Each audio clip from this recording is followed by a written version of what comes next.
Hanggang ngayon mga kababayan, ay usap-usapin pa rin na meron bang nilabag ang Vice Presidente noong November 23 kasi nagkaroon po ng press conference at ginanap po ito madaling araw.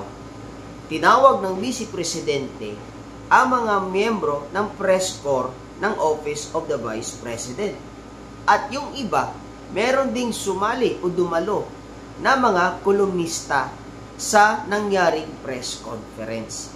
Ngayon, itong lahat na dumalo sa press conference, mga kababayan, o itong mga dumalo ng press conference ay subject di umano ng sabina ng NBI dahil gusto daw nilang malaman kung meron ba talagang nangyaring press conference.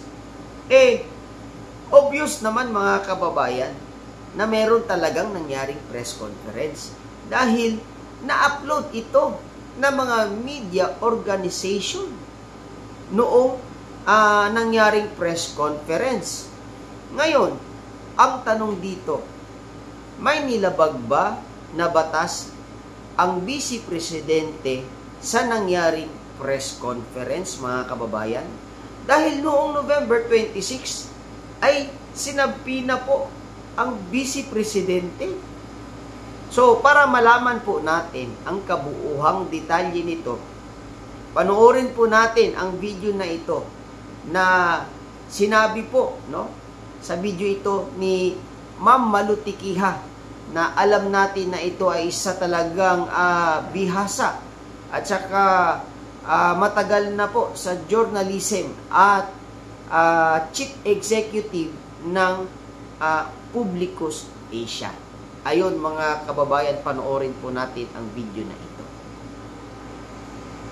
Magandang araw muli. Ito po si Malu Tiquiha ng Maltik. Bumabalik sa inyo para pag-usapan natin ang isang napaka-controversial na nangyayari sa ating bayan. May nilabag bahong batas ang ating Vice Presidente sa nangyaring press conference noong November 23. Yan po yung sinasabing dawn press conference. Alauna po yan, mga alas 2 ng madaling araw. Establish lang ho natin ang facts. Nagkaroon ng press conference ang Vice Presidente. Ang tinawagan niya ay ang members ng press corps ng Office of the Vice President. Merong iba dong sumama na mga kolumnista at merong mga nagtanong. So, yung mga yan ay subject ngayon sa isang subpoena ng NBI at tinatanong nila kung talaga daw totoong nangyari yung press conference. Ay alam mo nyo, madali namang establish yun, kasi nagkaroon ng recording at ang bawat media organization in-upload nila sa kanilang YouTube channel. So, yun ang ebidensya. Bakit iisa-isahin pa yung members of the media corps ng Office of the Vice President, Isa ho yan, nagsimula na ho ng pagtatanong ngayon, ang gusto nila daw ay ma-establish kung totoong nangyari yung press conference. Mahirap naman hong hindi totoong nangyari yon dahil ang daming proof, So, ang tanong natin ngayon, meron ho kasing binitawan dong salita ang Vice Presidente. Hindi ho eksaktong, marami actually sinabi siya doon.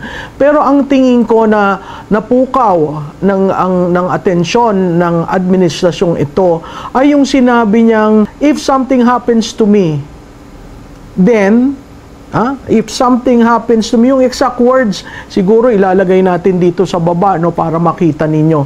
Pero in effect, ang sinabi niya, if something happens to me, I will make sure that, hindi naman ho niya sinabing I will kill. Diba? Parang if and then, conditional. Conditional yung statement. Bakit ho niya sinabi yun? Di pa paggalit ka?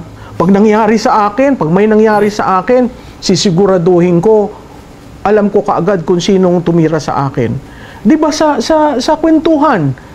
Oy, ganyan nga, pag may nangyari sa akin, alam nyo kung sinong sisisihin. Hindi ba yon a defense mechanism na sinasabi na kung tatargetin nyo ako, sandali lang, ibabalik ko sa inyo ang pabor. Pinatay ko? Hindi, nagsabi lang ako. May action, Sabi daw nila, malisyoso daw. Ay, ang naglalagay ho ng malisya, yun nag-i-interpret. Pero dapat ang mas may karapatan, yun nagsasabi. Ano bang sinabi niya? Sinabi ba niya, papatayin ko kayo? Wala hong ganon. So, una yon. Pangalawa, yung response ng National Security Advisor na sinasabi niyang it's a serious and a matter of national security. Pwede sa anggulo na yung sinabi na conditional statement, pero paano magiging national security threat yun? Ang Vice Presidente, the second highest official in the land, was the one who said that. Ang hindi pa natin nalalaman, ang hindi sinasabi ni Vice Presidente, ano bang nangyari sa kanya nung birthday niya? At meron siya ditong linya sa liig. Ay, bayaan na po natin si Vice Presidente ang magkwento nun.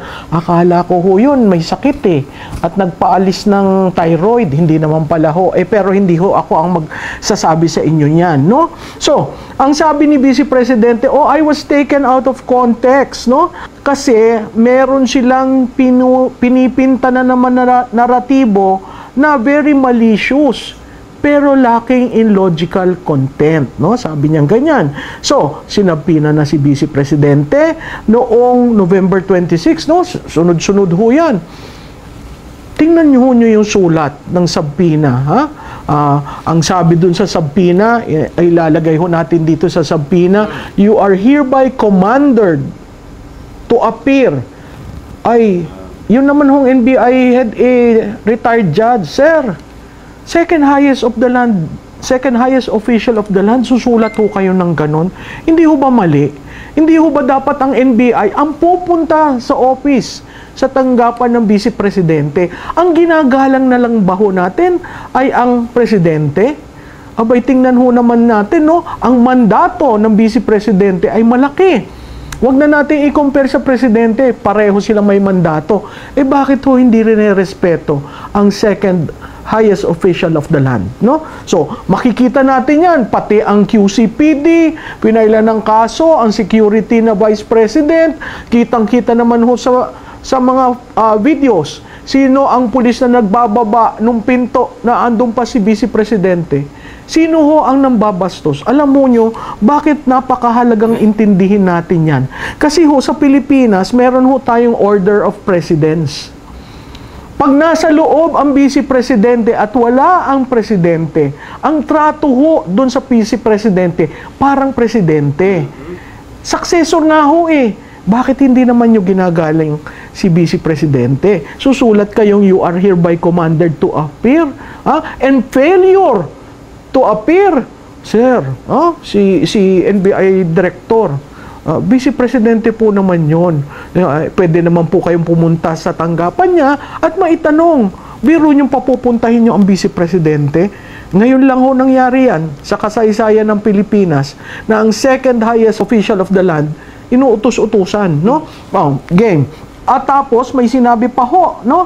Ang sabi ni Speaker, it is a direct threat to democracy, yung sinabi ni Vice Presidente.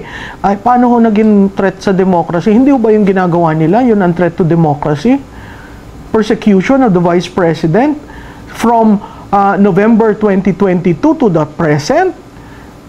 Hindi ba yun ay direct threat to democracy na gagamitin mo ang kaban ng bayan to persecute the second highest official of the land? So, ano po ang napakaklarado dun sa sinabi ni Vice Presidente, no? Yung sinabi niya, plan without flesh. Ano ba yung ibig sabihin ng plan without flesh? O no flesh on the bone. Sinabi yun ni Vice Presidente sa pagsagot niya. Ang ibig mong sabihin, lacking in detail. Sanabi niya, papatayin. Na may kinausap na ako para siguraduhin. Nasaan ang detalye? Diba? Sa plano, kaya malicious Sa plano, dapat may detalye. Lalong-lalo na kung ang plano ay pagpapatay sa mga leader ng ating bansa. So, yung plan without flesh, if there is a potential plot, we should be able to get the details for the plot to be successful. No flesh on the bone, you add more details to make it complete. Hindi ho complete yung kwento. Okay. So, punta tayo dun sa issue ng second highest official of the land. Makikita po natin nung gabi na aalisin si Attorney Lopez, si Vice Presidente ay bumaba. Tingnan nyo ho ha, una nandun siya sa House of Representatives, naandun siya sa kwarto ng kapatid niya, pinatayan ng ilaw. Samantalang, pag iba, okay, ang sabi nila, sayang daw ang electric, sayang daw ang aircon, magastos, nagtitipid ang Kongreso. Di ba kitang-kita natin ang bias? Second highest official of the land. Hindi nila marespeto. Okay? So, okay siya. Pinatay niya napatay ang ilaw, natulog siya doon. Walang keme si Vice Presidente. She didn't even flex her muscles to insist, I'm the second highest official of the land. Okay? Nung humihingi na siya ng tulong dahil nahimatay na itong kanyang chief of staff, ang ambulansya ay naandun sa gate, hindi man lang pinapapasok. Na ang suggestion, ang doktor ay pabayaan bumaba na matingnan, hindi rin ho pinapapasok. Nung talaga hong wala ng malay si Attorney Lopez, siya mismo na ang nagsabi, baka naman pwede. That is the second highest official of the land. So, to the legislative pages of the House of Representatives, the PNP that were stationed there and who followed them from veterans to St. Luke's to veterans, please review your tapes because the way you treated the Vice President is really uncalled for. Under Administrative Order 451, dated October 5, 1981, signed by the father of the current president. Lininya ho doon, ano ba yung tinatawag na order of precedence? Ang hierarchy of positions po, ano ba? Presidente, Vice Presidente, abay, ngayon ko lang rin po ito nalaman nung ako'y naghahanda. Former presidents that are still alive. Tapos, Senate President, Speaker, Chief Justice, ang pinakamataasong cabinet, Secretary of Foreign Affairs. Okay? So, meron pong hierarchy of positions na sinusunod ng pagbibigay ng protocol. Ay bakit po itong sa ating Vice Presidente ay hindi binigyan ng protocol? Siya po ay successor to the President under Article 7 of the Constitution. Pag titingnan nyo rin yung Constitution, bakit ho ba nauuna ang legislative, bago executive, bago judiciary? Kasi po, binibigyan ng Constitution ng maigting na pagpupuna na ang boto ng bayan ay mahalaga. Sino ho ang nahalal ng taong bayan? Ang buong legislative branch. Sino ho ang hinalalaman sa executive? Ang President at Vice President. So, ang judiciary po, wala po diyang elected. So, nakikita nyo, kasi tatanong, bakit nauuna ang legislative department sa Ligang Batas? Yun po yun, with the people. Kasi ang mandato galing sa tao. Okay? So, yung pong nasa line siya ng succession, anong ibig sabihin nun? Sa Ligang Batas natin, pag ang Pangulo ay namatay, may permanent disability, naalis, removal, o nag-resign, ang Vice Presidente po ang umaakyat. Okay? 4 na kaso na hong nangyari na ang Vice Presidente ang nagsasucceed.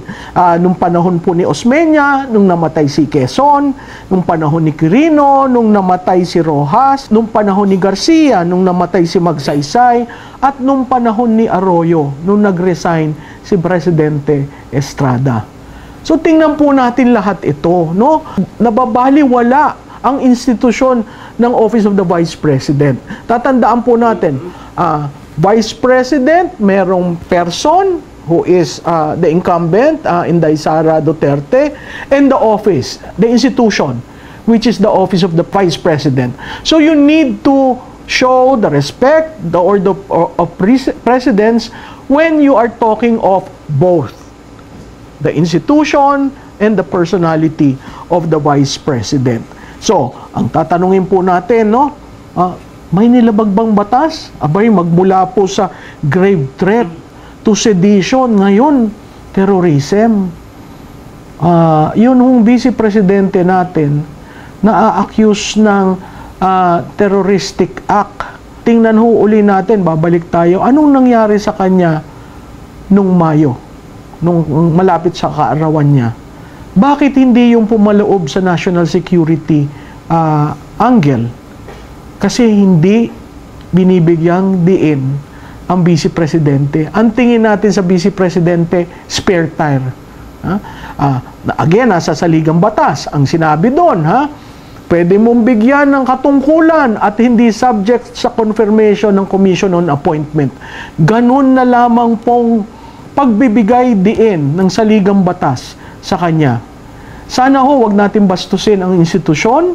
Sana ho, ating gamiting gabay ang Admin Order 451, Series of 1981, na mismong ama ng Pangulo ngayon ang pumirma niyan. At klarado ho, siguro ho sa protokolyo, dapat ang mga kasundaluhan at ang PNP maintindihan, lalo na ang NBI, maintindihan na hindi basta-basta yung tinatawag yung Vice President to appear before you to be investigated. Kung may mali, kasuhan. Ngayon, may nag-file ng indisbarment, karapatan ng bawat Pilipino. Yang ganyan. Pero kung yung nagpa-file ng disbarment, disbarred rin, parang katawa-tawa naman ho yung nangyari. So, ang akin lang ho, doon tayo sa kung ano sabi ng batas. No? Doon tayo sa walang pinapanigan. Doon tayo sa tama. Kasi kung hindi tayo papanig at nakikita natin ng klarado ang lahat na nangyayari, hindi ho tayo maggigigilan at hindi rin ho tayo mag-aawayan sa usaping ito. Dahil ang away po natin na mas kailangang tuunan ay ekonomiya at ang public order. Mismo ang ating Vice Presidente na pangalawa sa pinakamataas na posisyon sa ating bansa ay hindi na po nire-respeto, mga kababayan. Ano pa kaya tayo na mga ordinaryong tao lang, mga kababayan? So sana'y nagustuhan po ninyo yung video na pinakita ko sa inyo, mga kababayan. Huwag kalimutan na mag-subscribe, mag-follow sa ating YouTube channel, Musikero sa Bukid, para po always updated po kayo sa ating mga latest na mga video na i-upload po namin, mga kamusikero. Maraming salamat po. God bless po sa inyo.